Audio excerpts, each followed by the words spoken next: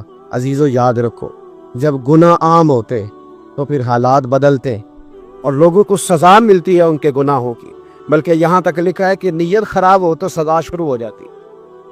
کیا خراب ہو؟ بولیے گا. نیت بھی خراب ہو تو سزا. حضرت رومی کہتے کہ ایک بادشاہ کو پتہ چل گیا کہ ایک آدمی نے بڑا اچھا باغ لگایا ہے، خوبصورت باغ ہے، مالٹے کا، کنوں کا باغ، بڑا پیارا. بادشاہ نے کہا ذرا جا کے دیکھتا ہوں. بادشاہ سلامت باغ دیکھنے آئے تو اب وہ مزدور آدمی تھا، عام آدمی تھا جس نے باغ لگایا، کسان تھا. اس کو کہا کہ چند کنوں توڑ کے لایا تو بڑے پیارے لگے. ایک دو اور لایا، کھائے، بڑے میٹھے، بڑے پیارے، بڑے توانا، بڑا مزہ آیا. تو بادشاہ کے دل میں خیال آیا کہ اس پہ قبضہ نہ کر لوں باغ پہ. ہمارے یہاں نا کرائے پہ دکان دیتا نا مالک، جب کسی غریب کی چل جاتی ہے کہتا تو خالی کر، میں نے خود ڈال لی ہے. چل گئی نا اس کی، حالانکہ رزق اپنے اپنے نصیب کا ہے، رزق اپنے اپنے نصیب کا ہے، جس کو اللہ تعالیٰ چاہتا ہے عطا کرتا ہے. تو اس کو کہا کہ اور توڑ کے لا، اور دل میں خیال ہے کہ یار اتنا اچھا باغ ہے، قبضہ کر لیتے ہیں. ہماری حکومتیں قبضہ کر لیتی ہے کہ کوئی چیز اچھی لگ جائے.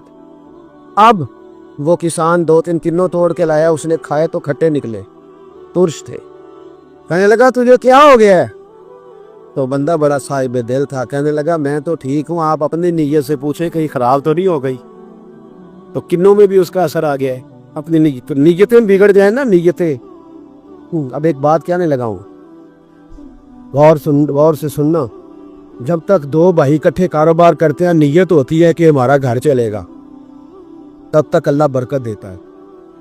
اور جب اپنی اپنی جیبیں سمیٹنے لگ جاتے ہیں نا کہ یہ میرا 5,000 ہے، آج میں گیا تھا اگرائی کرنے، یہ میرا 10,000 ہے، آج میں نے زیادہ، جب وہ ٹٹولنے لگتے ہیں پھر اس دکان سے بھی برکت اٹھ جاتی ہے، پھر وہاں سے بھی برکت چلی جاتی ہے. فَإِنَّ لَهُ مَعِيشَةً ضَنْكَ، فرمایا جب تو میں منہ پھیر لیتا ہے پھر تیری زندگی اللہ تنگ کر دے، پھر وہاں سے بھی برکت، خوبصورتی، اثر اٹھ جاتا ہے. ایک سونار نے گلی میں ایک یتیم چھوٹے سے بچے کو گھومتے دیکھا تو سونار بے اولاد تھا، بچے کو اٹھا کے گھر لے آیا. 18 سال اس بچے کی پرورش کی، اس کو پالا پوسا، جوان کیا. سونار کے پاس وہ دکان پہ چلا جاتا، وہ کئی دفعہ دکان پہ رہتا، کئی دفعہ گھر میں رہتا. ایک دفعہ وہ دکان پہ تھا، بچہ گھر تھا، 18 سال کا جوان. اس کی بیوی اکیلی تھی. وہ جس نے ماں بن کے پالا تھا اس نے اسی پہ حملہ کر دیا، اس کا بازو بری نیت سے تھاما. بیوی چیخی. تھوڑی دیر گزری تو وہ نوجوان پیروں میں بیٹھ گیا، کہنے لگا اماں پتہ نہیں مجھے کیا ہوا. شام کو سونار آیا، بیوی چیخنے لگی، چلانے لگی، کہنے لگی آج عجیب بات ہوئی، جس کو میں نے جگر کا خون دے دے کے پالا اسی میں گندی نظر ڈالی. سونار محو حیرت ہے. بیوی کا خیال تھا کہ لات اٹھائے گا، ڈنڈا اٹھائے گا، نوجوان کو مارے گا، لیکن وہ رونے لگ گیا. اس نے کہا آج اس نے میرا بابو تھا، میں جانے کیا کیا ہے. پریشان ہونے لگ گیا، سجدے میں گر گیا. کہا تو بتاتا کیوں نہیں؟ تو وہ سونار کہنے لگا اس کی غلطی نہیں. 18 سال کے بعد آج مجھ پر بھی شیطان سوار ہوا تھا. ایک عورت آئی تھی، اپنے بازوؤں میں چوڑیاں پہننا چاہتی تھی تو میں نے بھی گندی نظر سے ہاتھ ڈالا تھا. رب کریم نے مجھے فوراً اس کی سزا دی. ان کے گھروں میں بیٹیاں ہوتی ہیں، ان کی نظریں گندی نہیں ہوتی. جو بیٹیوں کے باپ ہوتے ہیں، جو بہنوں کے بھائی ہوتے ہیں، ان کی نظریں گندی. اور اگر تو ٹیلی فون کرتا ہے، تو کسی عورت کے ساتھ تعلق رکھتا ہے تو یہ بات لکھ لے، امام فخر الدین رازی 1، علامہ اسماعیل حقی 2، ملا جلال الدین رومی 3، امام خازن 4، امام جلال الدین سیوطی 5 حدیث کے استاد اور محدث لکھتے ہیں کہ اگر تو کسی پر گندی نظر ڈالے گا تو تیرا گھر بچ سکتا، یاد رکھ نہیں بچے. اس لیے کہ تیری نظر کسی کی بیٹی کو بیٹی سمجھ تاکہ تیری بچی کا پردہ قائم رہے. کسی کی بہن کو، یہ کیا بات ہوئی، کہ تو جتنا مرضی کاند معاشرے میں پھیلاتا رہے تیرا گھر بچا رہے، یہ کیسے ہو سکتا؟ فَإِنَّ لَهُ مَعِيشَةً ضَنْكًا، اللہ فرماتے ہیں زندگی تنگ ہو جائے گی تیرے لیے مشکل، تو ڈھونڈتا پھرے گا کہ میں مرنے کو جگہ تلاش کروں۔ سچی توبہ کرے، کھری توبہ کرے۔ یہ گناہ انسان کو مجبور کر دیتے۔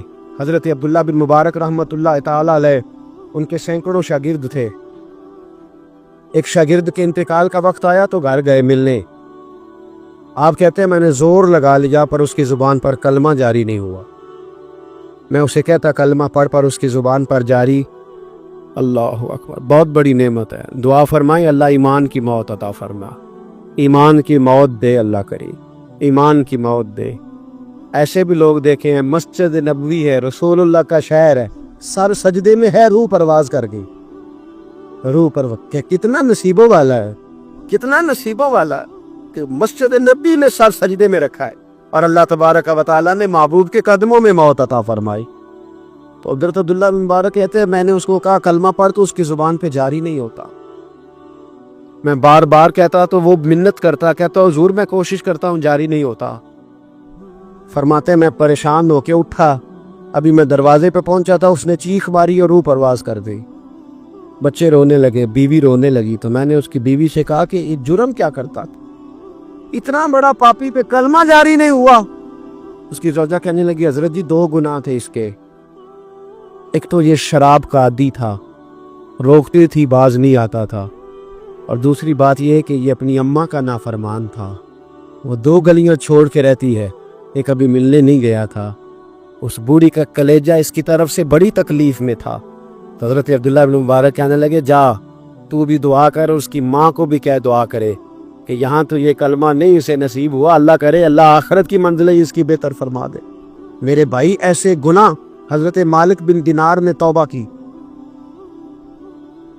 انہوں نے۔ کس طرح؟ فرماتے میں نشے کا عادی تھا، کسی نے مجھے کہا کہ بطور دوائی شراب پی لو تو میں نے پی لی، نشے کا عادی تھا، شراب پیتا تھا۔ اللہ تعالیٰ نے بڑی منتوں اور کوششوں کے بعد ایک بیٹی عطا فرمائی، وہ بھی 2.5-3 سال کی ہوئی تو پردہ کر گئی۔ کہتے میں اس کی قبر پہ بیٹھ کے گھنٹوں روتا، شراب کا عادی تھا۔ ایک دن سویا تو خواب دیکھتا ہوں کہ میرے پیچھے ایک بڑا سانپ لگ گیا، اور سانپ جب منہ کھولتا ہے تو انگارہ نکلتا ہے۔ میں پھر دعا کرتا ہوں اللہ ہمیں معاف فرمائے، اللہ ہم سے درگزر۔ میں کچھ قبرستانوں میں جاتا ہوں تو میں سانپ بچھو پھرتے ہوئے دیکھتا ہوں تو ڈر آتا ہے کہ ہم یہاں آنے والے ہیں، یہ لوگ کہہ رہے ہیں کہ تمہاری تیاری ہے، کسی وقت بھی اعلان ہو جائے گا کہ چلو بھائی چلو فلاں صاحب کا جنازہ ہے، اٹھو۔ لوگ کہتے ہیں جلدی کرو، اور ایک کونے میں ایک شخص یہ بھی کہتا ہے کہ دیگ بھی رکھ لو، مہمان بڑے جمع ہو گئے، اور ایک کونے میں لوگ یہ بھی کہتے ہیں کہ برف ٹھنڈی لے آؤ، لوگوں نے پانی بھی پینا۔ پہلے اعلان ہوتا ہے کہ فلاں فوت ہو گیا، پھر اعلان ہوتا ہے جنازے کا ٹائم ہو گیا، پھر اعلان ہوتا ہے جنازہ اٹھایا جائے گا، اور پھر بات ختم ہو جاتی ہے، پھر کل من علیہ فان، پھر کوئی نہیں پوچھنے آتا، ختم ہو گیا، قصہ ہی ختم ہو گیا، ان لوگوں کی کہانی مٹ گئی، ختم ہو گئے، بڑے بڑے قد کلا، کوئی پوچھنے والا نہیں۔ موت کا راج ہے موت کا راج، موت راج کرتی ہے بس، اور کسی کا راج وہ راج کرتی ہے، جدھر جاتی ہے اسی کا راج ہے، راج کر رہی ہے۔ حضرت مالک بن دینار کہتے ہیں قبرستان میں نے دیکھا، میں خواب دیکھتا ہوں بڑا اژدہا، اس کے منہ کے اندر آگ میرا پیچھا کر رہا ہے، تو میں خواب دیکھ رہا ہوں، میں دوڑا، لیکن وہ اژدہا جب میں دوڑا تو میرے آگے آ کے کھڑا ہو گیا۔ میں مشرق کو دوڑا تو وہاں بھی آ گیا، مغرب کو دوڑا تو وہاں بھی آ گیا۔ جناب مالک بن دینار کہتے ہیں ایک بوڑھا شخص کمزور مجھے بچانے آیا، پر اس اژدہا نے پھونک ماری تو وہ بوڑھا آدمی دور جا گرا۔ کہتے میں چیختا تھا، چلاتا تھا، ایک پہاڑی پہ میں بھاگا گیا تو وہاں مجھے میری بیٹی ملی، مجھے فوت ہو گئی۔ وہ اس اژدہے کے آگے اس نے یوں ہاتھ کیا تو اژدہا پیچھے بھاگ گیا۔ میں نے بیٹی کو گود میں اٹھایا، میں نے کہا بیٹی یہ کون تھا؟ کہنے لگی ابا یہ تیرا برا عمل تھا، یہ تیرا برا عمل تھا، یہ تجھے کھا جاتا اگر میں نہ ہوتی۔ تو کہا یہ بوڑھا جو مجھے بچانے آیا یہ کون تھا؟ کہا یہ تیرا اچھا عمل تھا پر کمزور بڑا تھا۔ تھوڑا تھا، یہ تیرے برے عمل کا مقابلہ کرنے کی ہمت نہیں رکھتا تھا۔ حضرت مالک بن دینار کہتے ہیں میری بیٹی نے خواب میں میری داڑھی پکڑ لی اور کہنے لگی ابا میں چاہتی ہوں تو صحیح ہو جا، ایسا نہ ہو کہ پھر تیرے پیچھے یہ بو ازدہ لگ جائے۔ حضرت مالک بن دینار کہتے ہیں جب میں سو کے اٹھا تو میری داڑھی آنسوؤں سے بھری ہوئی تھی، پھر اس کے بعد میں نے توبہ کی، اس طرح کی توبہ کی کہ پھر میں نے کوشش کی کہ دوبارہ میں اپنے رب کی نافرمانی نہ کروں۔ حضرت عبداللہ ابن عباس فرماتے تھے جو دنیا میں ہنس ہنس کے گناہ کرتے ہیں نا،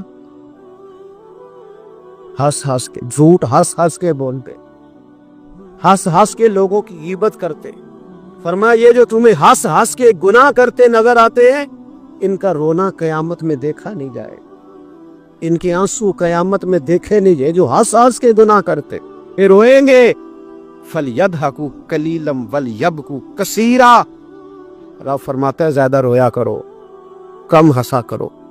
نبی پاک علیہ السلام روتے تو صحابہ کہتے حضور آپ اتنا کیوں روتے ہیں؟ تو محبوب فرماتے ہیں جو میں جانتا ہوں وہ تم نہیں جانتے۔ بھائیو قبروں میں اکیلے جانا ہے، کبھی غور کرنا، اکیلے کوئی بندہ ساتھ حساب دینے نہیں جائے گا۔ اماں بڑا پیار کرتی ہے لیکن قبر میں کبھی کوئی ماں بھی ساتھ دفن نہیں ہوتی، اپنا اپنا حساب دینا مشکل وقت ہے، حساب کر لینا چاہیے، تیاری کر کے رکھنی چاہیے۔ گناہ اگر یہاں ہماری زندگی کو تنگ کریں گے تو وہاں بھی ہمارے لیے مشکلات پیدا کریں۔ نبی کریم علیہ السلام نے فرمایا ہے کہ اللہ بڑا مہربان ہے، اللہ بڑا کریم ہے، اللہ بڑا ستار ہے، اور یاد رکھو جب کوئی اس کی ریٹ کو چیلنج کرے، جب کوئی اس کے قانون کو توڑے، جب کوئی اللہ کی اعلانیہ نافرمانی کرے، پھر رب کریم کی غیرت کو، اس کے عدل کو جوش آتا ہے، توبہ کرے سچی، مسجد کی حاضری دیں پابندی کے ساتھ۔ میری آپ سے ہمیشہ یہ گزارش رہتی ہے کہ مسجد کی حاضری پابندی سے دیں۔ میں اپیل کرتا ہوں داڑھی رکھ لے، یہ میرے نبی کا طریقہ ہے صلی اللہ تعالی علیہ۔ واپس آ گئے، ہماری بقا نہ ہمارے دین میں ہے، کوئی نہیں ہمیں رکھے گا، کوئی نہیں رکھے گا، کوئی نہیں۔ مجھے میرا ایک دوست رات بتا رہا تھا کہ سعودی عرب میں ایک شخص نے 30 سال محنت کی، تو جب وہ مرا ہے وہیں اس کے گھر میں فون کیا تو اس کے گھر والوں نے کہا جناب آپ کو مشکل ہوگی ڈیڈ باڈی بھیجنے میں، وہیں دفن کر دیں، ہاں اگر اس کا کوئی پیسہ ہے تو وہ ذرا اکاؤنٹ میں بھیج دیں، بچیوں کو ضرورت ہے۔ او بھائی تو اکیلا جائے گا، تیرے لیے مشکل ہو جائے۔ اپنے بھی ساتھ یقین کریں، بچے دعائیں کرانے آتے ہیں، کہتے ہیں حضرت جی دعا کریں اللہ اماں کی سختی معاف کر دے۔ اس کا مطلب کیا ہے کہ اماں اب جائے، اب ہمارا نمبر آئے۔ بچے تو انتظار کر رہے ہیں کہ ابا جائے اور گدی پہ ہمارا نمبر آئے۔ تیاری ہے، اکیلے جانا ہے، اکیلے سخت سا مرحلہ ہے، اکیلے سارا کچھ فیس کرنا۔ آج توبہ کریں، وہاں کے کیڑے یہاں رہ کے مارے، اپنے ساتھ ظلم نہ کریں۔ ہم اس قابل نہیں کہ وہاں جا کے مقابلہ کر سکیں، بچے اپنے آپ کو محفوظ کریں، بچائیں، حساب اپنا اپنا دینا ہے۔ کسی باپ نے اگر اپنے بچوں کو حرام کھلایا تو بچے تو نہیں کہہ رہے تھے نا کہ حرام لے کے آ، تو باپ نے حساب دینا ہے، والد نے۔ لہٰذا مہربانی فرمائیں، اپنے اوپر رحم کھائیں، اپنے آپ کو سنواریں۔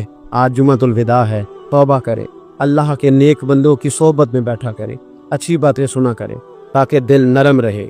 ان جگہوں سے بچیں جو گناہ کی طرف لے کے جاتی، ظلم سے، زیادتی سے، جبر سے بچیں۔ اپنے آپ کو اپنے رب کریم کی بارگاہ میں جھکا دے۔ ہمارا کہیں اور گزارا نہیں، کوئی نہیں ہمیں پوچھے گا۔ دنیا میں آپ کسی سے زیادہ مانگے تو وہ ناراض ہو جاتا ہے، وہ کہتا ہے بھائی تو نے تو کام بنا لیا ہے، کل بھی دیا تھا، پرسوں بھی دیا تھا، روز روز تجھے کون دے؟ میرے نبی پاک علیہ السلام نے فرمایا جو اپنے رب سے زیادہ مانگتا ہے رب اس سے زیادہ راضی ہوتا ہے، زیادہ راضی ہوتا ہے۔ اب دعا مخصوص اوقات نہیں دعا کے، فرمایا اذا دعان، جب بھی دعا مانگو گے تمہارا رب تمہاری دعا کو، جب بھی دعا کرتے رہنا چاہیے۔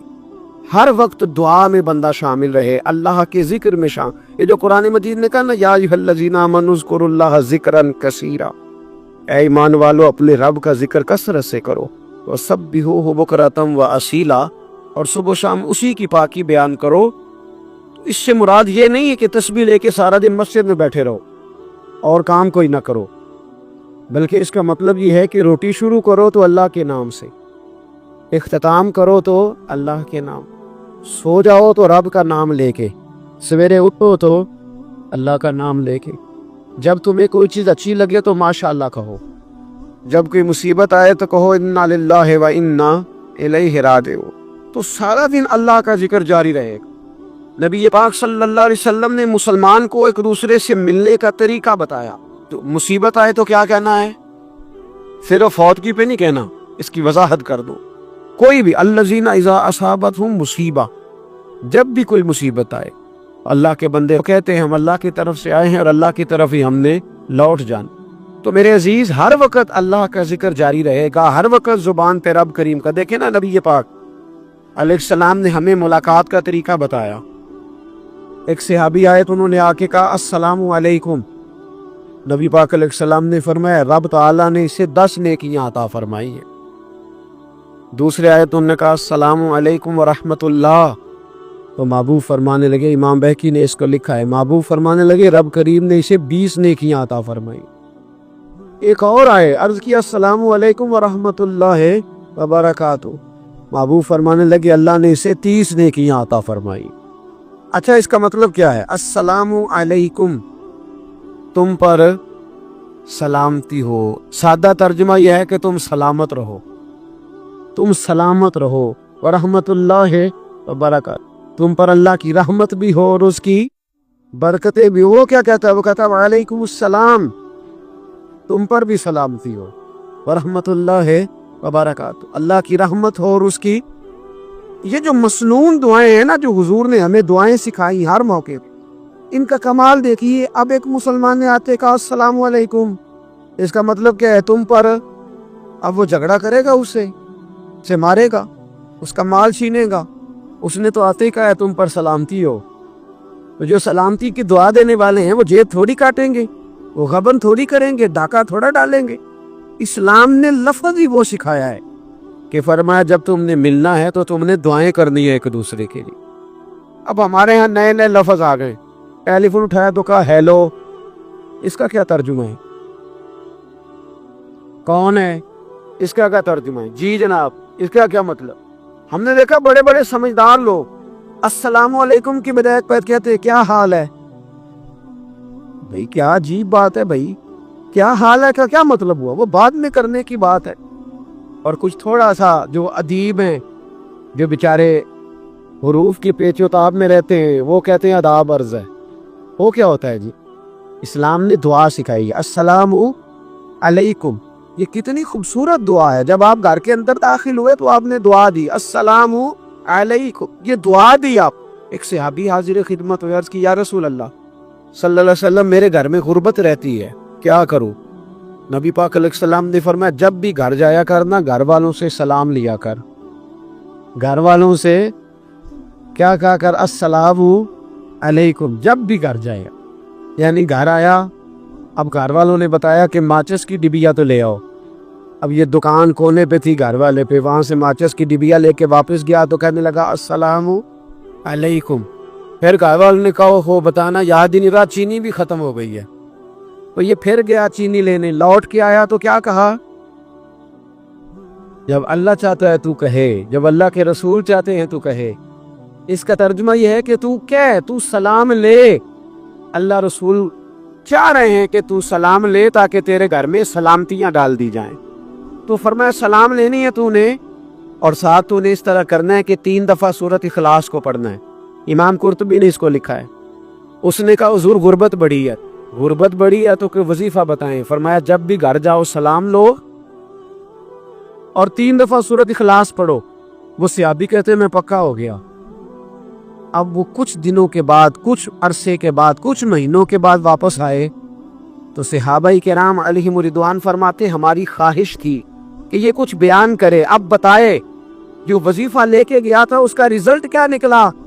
کہتے اس نے بڑی حیرت انگیز بات کی، حیرت انگیز عجیب انداز میں۔ کچھ لوگوں کا دل ہوتا ہے نا کہ مجھے ملے، میرے پڑوسی کو نہ ملے، اور کچھ کا دل ہوتا ہے یار مجھے بھی ملا ہے اور الحمدللہ میرے پڑوسی کو ملا ہے۔ تو صحابی جب حاضر ہوئے تو صحابہ کہتے ہیں ہمیں تجسس تھا کہ یہ کچھ بتائیں، تو حضور نے فرمایا کیا حال ہے تیرا؟ کہا یا رسول اللہ کمال ہی ہو گئی ہے حضور، میں جب بھی گھر جاتا ہوں سلام لیتا ہوں اور 3 دفعہ سورت اخلاص پڑھتا ہوں، میں تو امیر ہو ہی گیا ہوں، میرے تو ہمسائے بھی امیر ہو گئے۔ کتنا پیارا ہے یہ جملہ، کتنا حسن ہے، اتنا اچھا لفظ کسی اور کے پاس ہے ہی نہیں جو الفاظ ہمیں ہمارے رسول نے عطا فرمائے۔ اس کو اپنائیے، اس کو اپنائیے۔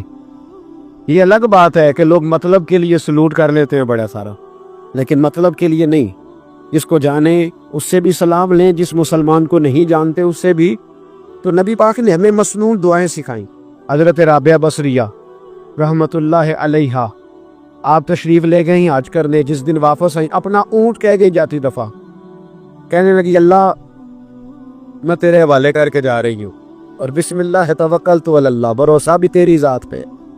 جس دن واپس آئی نا اسی دن کسی نے بتایا کہ اماں آج ہی تیرا اونٹ مر گیا ہے، تو اونٹ کے سرانے کھڑی ہو کے کہنے لگی مولا میں تو تیرے نام پہ تیرے پہ بھروسہ کر کے گئی تھی، تیرے حوالے میں تو تیرے گھر گئی تھی۔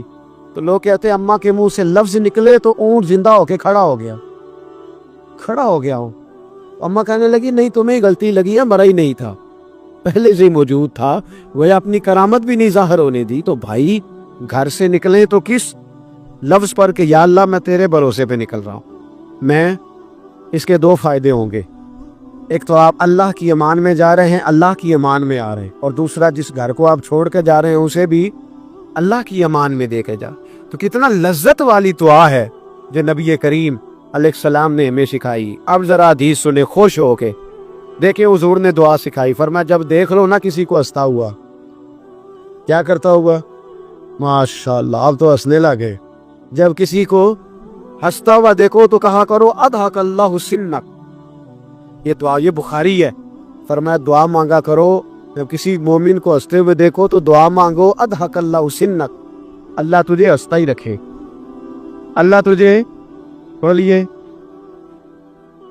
جل نہ جایا کرو کہ میں پریشان ہوں تو یہ ہنس کیوں رہا ہے، جھلا نہ کرو، بلکہ کیا کرو اللہ تجھے ہنستا رکھے، اللہ تجھے۔